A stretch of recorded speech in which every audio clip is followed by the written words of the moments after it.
Everyone, good morning. कैसे हैं आप सब? आई होप आप सब बहुत अच्छे होंगे and welcome to money vlog. Saturday का डे है और मॉर्निंग के 6:45 का टाइम हो रहा था।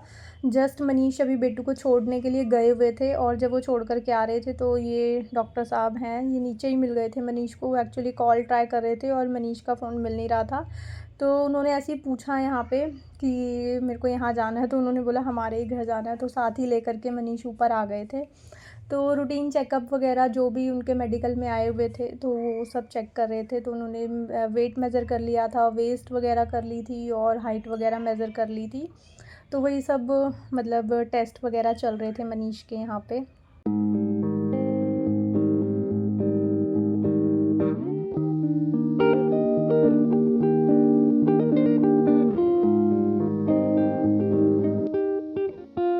उसके बाद कुछ जो पेपर्स वगैरह थे वो साइन वाइन कराए और अब करना था ईसीजी। तो ईसीजी की प्रिपरेशन हो रही थी, तो मनीष यहीं पे ही बाहर ही लेट गए थे सोफ़े पे। तो ईसीजी के लिए जो भी वो लगानी होती हैं, वो क्लिप्स टाइप का, कुछ पंप टाइप का छोटे छोटे लगाते हैं ना, तो बस वही लगा रहे थे। बीपी वगैरह भी उन्होंने मेज़र करा था।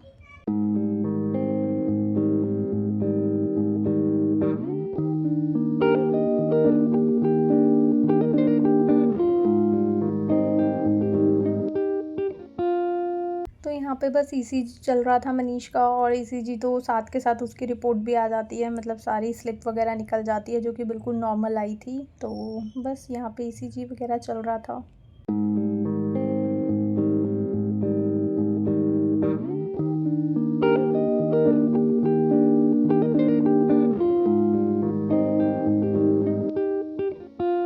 और ये सारे जो टेस्ट थे वो एम्प्टी स्टमक ही होने थे, तो इसलिए ये सुबह-सुबह आ गए थे, क्योंकि इस टाइम पे ही सब ने मतलब फिर मॉर्निंग के 6-7 ओ क्लॉक तक ना कुछ चाय-वाय लोग पी लेते हैं, तो इसलिए सुबह-सुबह ही आ गए थे ये।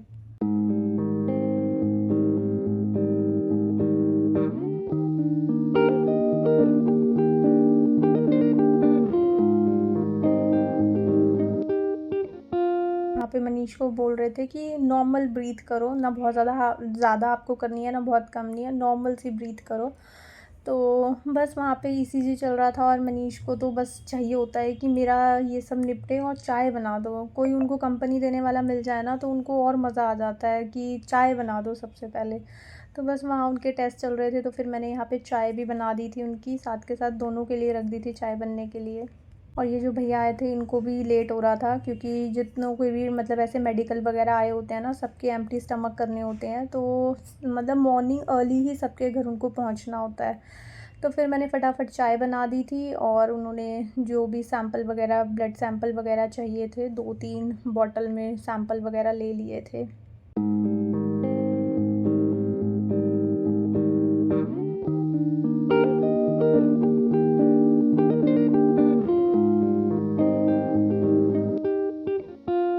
और उसके बाद मेरा भी होना था मेडिकल वगैरह, और मुझे बताया भी नहीं गया था। जब वो नीचे पहुंच गए, मतलब ऐसा कोइंसिडेंट हुआ था कि दोनों कंपनीज़ के ना सेम डे पे मेडिकल आ गए थे।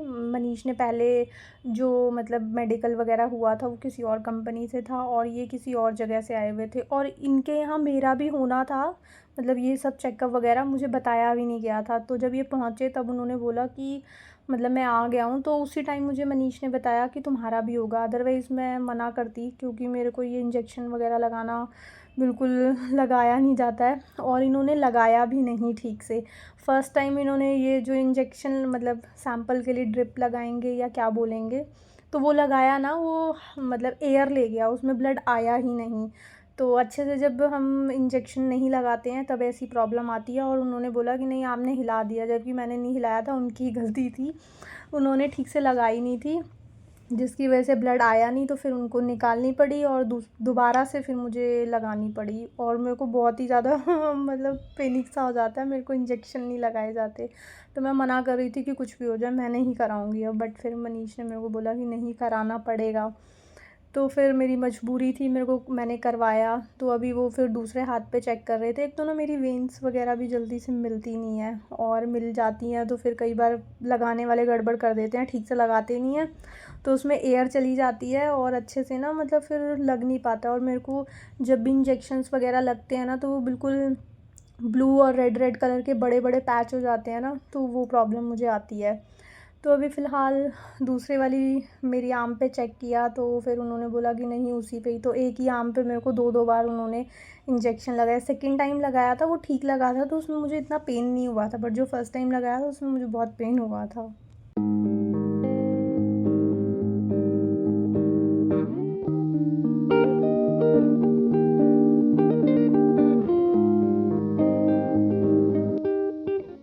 और मुझे यहाँ पे ना मनीष पे बहुत गुस्सा आ रहा था कि मुझे बिना बताए हुए आपने मेरा क्यों करवाया। मेरे को एक तो सुबह-सुबह का टाइम 2-2 बार इंजेक्शन लगाने पड़ गए, और एटलीस्ट मतलब मेरे को बताते तो सही। एक इंसान ना माइंड सेट कर लेता है कि हाँ, होना है, और सडन अगर किसी को बोलो कि आप चलो अब सैंपल ले लो, तो मतलब शॉक लग गया मेरे को कि ये क्या हो गया।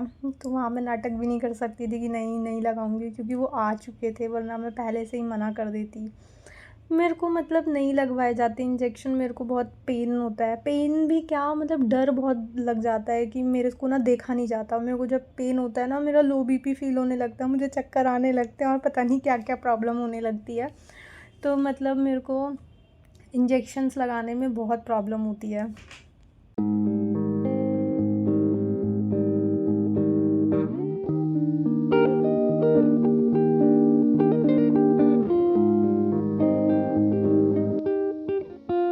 मेरे तो ऐसे सिंपल से थे, एक ब्लड सैंपल वाला था, एक यूरिन टेस्ट था, और हाइट, वेट ये सब था। मेरा ईसीजी वगैरह नहीं था, मनीष के ये सब टेस्ट थे। और यहाँ पे देखो मेरा फेस देखो, मेरे को मतलब अभी तो ठीक लग गया था। सेकंड टाइम वाले में इतना पेन नहीं हुआ, बट फर्स्ट टाइम वाले में मेरे को बहुत पेन हुआ था कि मैं अब सेकंड लगाने का मेरा बिल्कुल मन नहीं था कि अब कुछ भी हो जाए मैं नहीं लगवाऊँगी। पर फिर मनीष ने मेरे को इंसिस्ट करा कि नहीं अब लगवा लो।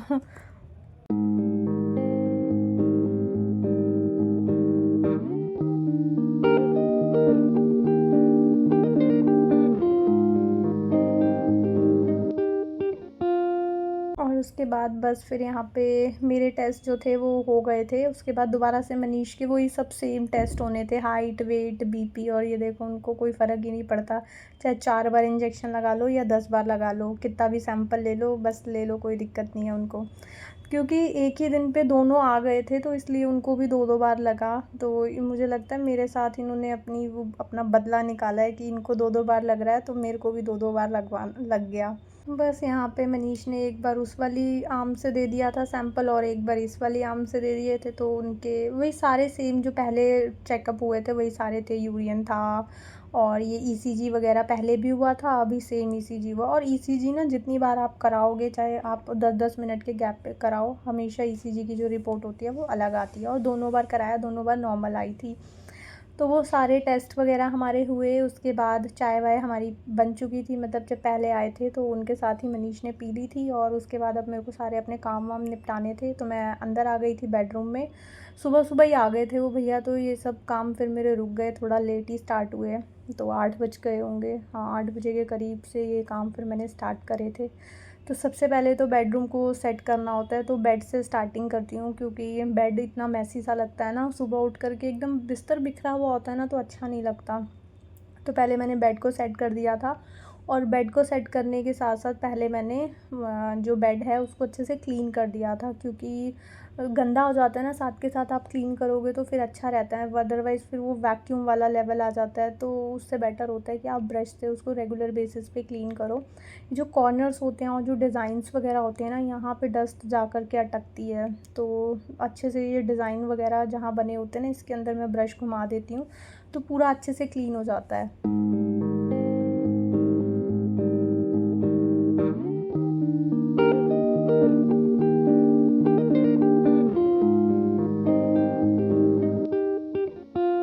और आज मेरे पास काम ज़्यादा था और टाइम की शॉर्टेज हो गई, क्योंकि मेरा काम जो था वो ऑलमोस्ट 1 घंटा लेट स्टार्ट हुआ। और मॉर्निंग के टाइम 1 घंटे की कितनी ज़्यादा वैल्यू होती है, मतलब 1 घंटे में तो यार बहुत सारे काम निपट जाते हैं, मतलब क्लीनिंग ऑलमोस्ट सारी निपट जाती है। तो आज मेरा सारे काम लेट हो गए थे, और आज मेरे को थोड़ा एक्स्ट्रा टाइम दे कर के क्लीन करना था घर को। तो कुछ कर नहीं सकते थे। तो अभी मैंने बेड को क्लीन उस साइड से कर दिया था। फिर मैंने थोड़ा-सा फ़ैन को देखा, फ़ैन वैसे क्लीन था, अभी मैंने कुछ दिन पहले ही 2, 4, 5 दिन पहले क्लीन करा था।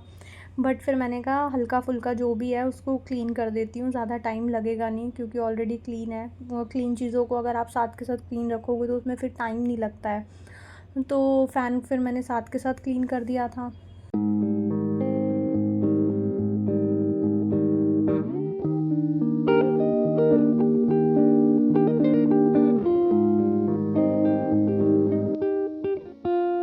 फिर मैंने बेडशीट भी चेंज कर दी थी। जब मैं बेडशीट चेंज करती हूँ ना, मोस्टली मैं उस दिन फ़ैन क्लीन कर देती हूँ क्योंकि फिर जब भी 2, 4, 5 दिन के बाद जब बेडशीट चेंज करनी होती है तो साथ के साथ फ़ैन भी क्लीन हो जाता है। फ़ैन फिर ज़्यादा गंदा नहीं होता।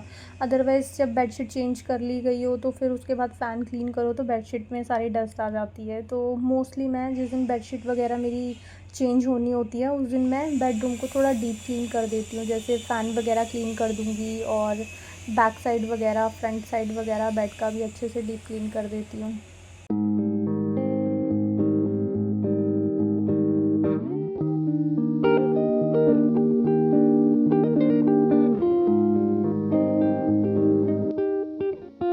तो यहाँ पे बस मैंने बेडशीट चेंज कर दी थी और दूसरी बेडशीट बिछा दी थी। अब फ्रेश लग रहा था रूम काफ़ी। बेडरूम सेट हो जाता है अगर बेड अच्छे से बना दिया हो, मतलब अच्छे से पिलो वग़ैरह सेट करके रख दो, बेडशीट को थोड़ा-सा टाइट कर दो, तो बेडरूम जो होता है वो हाफ़ वैसे ही ठीक हो जाता है, मतलब अरेंज सा लगता है।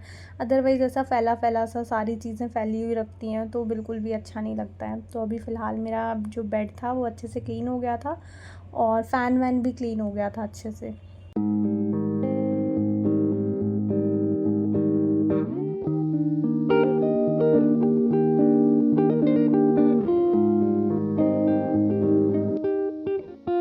और उसके बाद मैं काफ़ी आज लेट चल रही थी और आज मेरे पास बहुत सारे काम थे तो मैंने व्लॉग को फिर वहीं पे ही छोड़ दिया। उसके बाद फिर क्योंकि मेरे को ऑफ़िस जाना था और इसके बाद फिर मैं यहाँ पे कंटिन्यू कर रही हूँ। शाम के 4 साढ़े 4 या 5 बजे का टाइम रहा होगा, 4 साढ़े 4 का ही रहा होगा। तो थोड़ा-सा ऑफ़िस से मैं जल्दी आ गई थी क्योंकि आज था बेटू का बर्थडे। तो यहाँ पे बेटू जो है वो अपना गिफ्ट अनबॉक्स कर रही थी। ये मेरी कज़न सिस्टर है और ये है मेरी मम्मी। तो ये दोनों आए थे बेटू के बर्थडे पे। तो बेटू के लिए मेरी कज़न जो है वो 2 गिफ्ट लेकर के आई थी। फ़र्स्ट में तो चॉकलेट निकली तो उसको उतना मज़ा नहीं आया कि मैं बेटू को इतनी ज़्यादा चॉकलेट्स पसंद नहीं है। उसको चाहिए होते हैं कि गिफ्ट में ना टॉयज़ या कुछ, उसको ना स्टेशनरी आइटम्स बहुत अच्छी लगती है। उसको ड्रेस भी हो ना तो उसका जो एक्सप्रेशन होते हैं ना वो ऐसे-ऐसे होते हैं कि क्या यार ड्रेस का क्या ही करूँगी। उसको स्टेशनरी वग़ैरह जब गिफ्ट में आती है ना वो बहुत अच्छी लगती हैं। और यहाँ पे मम्मी को बड़ा ख़राब लग रहा था।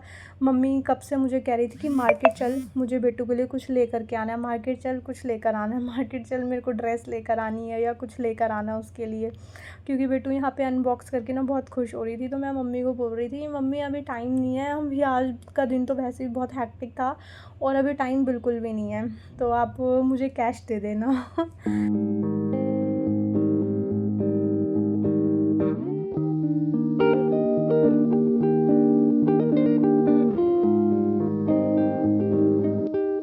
और अभी ये सेकंड गिफ्ट अनबॉक्स करा था तो उसमें कुछ ऐसा ही आइटम था, मतलब कुछ क्ले टाइप थी, उसको बनाना था। तो वो उसको अच्छी लगी थी, अच्छा लग गया था। और उसके बाद यहाँ पे 5:30 और 6 ओ क्लॉक का टाइम हो गया था। यहाँ हम सब रेडी हो चुके थे और बेटू की बर्थडे की प्रिपरेशन चल रही थी, मतलब मनीष मार्केट गए हुए थे सारा सामान वगैरह लाने के लिए और हमने यहाँ पे मस्त सॉन्ग वॉन्ग लाउड वॉल्यूम में लगा दिए थे और बेटू कर रही थी यहाँ पे डांस। मैंने ना बेटू की एक शॉर्ट वीडियो भी बनाई थी बट मैंने उसको जैसे ही अपलोड करा उसमें ना कॉपीराइट आ गया तो फिर मुझे वो डिलीट करनी पड़ी। और यहाँ पे मैं भी रेडी हो गई थी, मतलब ऐसे ही सबका थोड़ा थोड़ा डांस स्टार्ट हो गया था। शाम को हमने सॉन्ग्स वॉन्ग्स लगा दिए थे बर्थडे वाले ताकि बर्थडे वाइब्स आएँ। और उसके बाद मनीष आ गए थे और ये क्राउन लेकर के आए थे उसके लिए। यहाँ पे बहुत कॉमेडी हुई थी। मैं चाहती थी कि ये वाली जो क्लिप्स है ना ये रॉ रखूँ बट साथ में म्यूज़िक चल रहा था ना तो वो जो फ़न था ना वो मैं मतलब चाहती थी कि मैं आप सबके साथ शेयर करूँ। तो जैसे ही मनीष ने उसको ये पहनाया ना तो मनीष ने बोला प्रिंसेस दिव्यांशी की, तो मैंने बोला जय हो।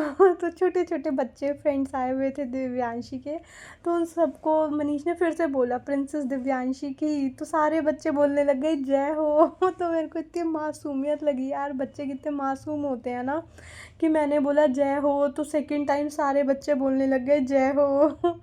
तो बहुत मेरे को मतलब बहुत प्यार आया सब बच्चों के ऊपर कि कितने मासूम होते हैं ना, एकदम दिल के सच्चे से।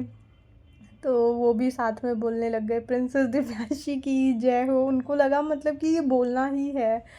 तो ऐसा था। और उसके बाद बस यहाँ पे केक कटिंग के लिए बैठ रहे थे, मेरे पापा भी आ गए थे। पापा का कोई प्लान नहीं था, बट सडन वो कैब करके उनको मन हुआ कि नहीं मैं भी जाऊँगा। तो पापा जब आए तो सडन उनका प्लान था, पहले मम्मी और कज़न मेरी दिन में ही आ गए थे, मतलब आ गए थे कितने बजे मुझे एग्जैक्ट याद नहीं है, बट हाँ पहले आ गए थे। पापा बाद में आए कैब करके। तो मम्मी ने बोला कि सबसे पहले पूजा करो, तो सब बच्चों के साथ पूजा कराई, मनीष ने जयकारे लगवाए, और उसके बाद फिर हम यहाँ पे केक कटिंग के लिए बैठ रहे थे। तो मैंने कहा चलो ट्राईपॉड लगा देती हूँ, क्योंकि इस टाइम पे ना सबको ये लगता है कि हाँ वीडियोस वगैरह तो बनती ही हैं, बनाते ही हैं सब। तो ट्राईपॉड में मैंने लगा करके ऐसे रख दिया था। तो यहाँ पे थोड़ा बहुत फ़ोटो वोटो क्लिक हो रहे थे, और बस बर्थडे का सेलिब्रेशन चल रहा था। बिट्टू के सारे फ्रेंड्स थे, आ चुके थे।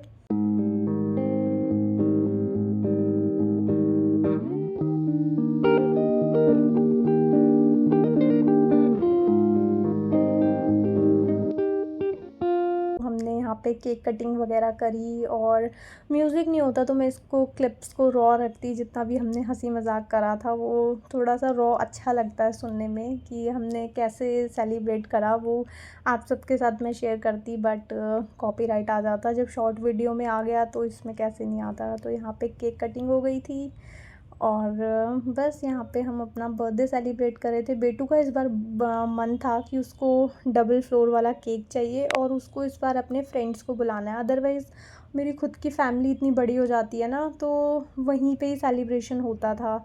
लास्ट टाइम बस मेरी कज़न आई थी, लास्ट वाला बर्थडे था बेटू का, जो थोड़ा अकेले अकेले सिर्फ मेरी कज़न आई थी। बाकी हर बर्थडे पे मेरी फैमिली ही इतनी बड़ी हो जाती है कि हमको ना मतलब जैसे हम सबको ना बुलाते नहीं हैं बच्चे वगैरह को, बट इस बार बेटू ने कहा कि नहीं मेरे को मेरे फ्रेंड्स को तो बुलाना ही बुलाना है।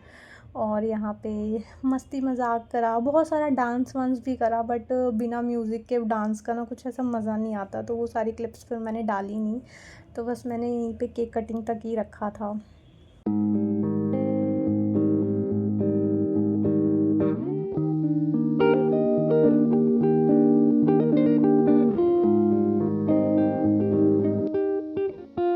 यहाँ पे बस केक कटिंग हुई, और काफ़ी सारे स्नैक्स वगैरह आए हुए थे, फ्राइज़, नूडल्स, मोमोज़, और समोसा, कोल्ड ड्रिंक, ये सब आए थे बच्चों के लिए। तो वही सब अब मेरे को लगाने थे, और बस इसी के साथ आज का ब्लॉग मैं यहीं पे एंड करती हूँ। आई होप आपको ये ब्लॉग अच्छा लगा होगा।